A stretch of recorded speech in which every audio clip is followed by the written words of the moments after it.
اللہ والوں کے ساتھ تعلق بندے کے لیے ایسی چیز ہے، اس سے انسان متقی اور پرہیزگار بننے والا ہو جاتا ہے۔ آج کل کے فتنوں کے دور میں ایمان کو تحفظ فراہم کرنے کے لیے انسان کو چاہیے اللہ والوں کے ساتھ جڑ جائے۔ حضور صلی اللہ علیہ وسلم نے بہت واضح اور کھلے انداز میں ارشاد فرمایا، مثل الجلیس الصالح والجلیس السوء کمثل صاحب المسک، نیک ہم نشین اچھے ساتھی کی مثال مشک بیچنے والے کی طرح ہے، اور برے ساتھی کی مثال لوہار کی بٹی کی مانند ہے۔ فرمایا کہ جو بندہ نیک لوگوں کے ساتھ جڑے گا، نیک لوگوں کے ساتھ تعلق رکھے گا،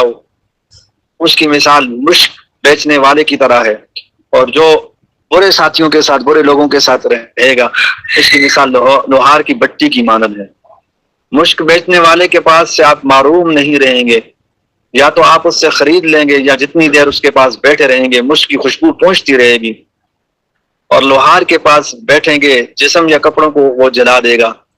یا جب تک آپ وہاں بیٹھے ہوں رہیں گے بدبو تو پہنچتی رہے گی۔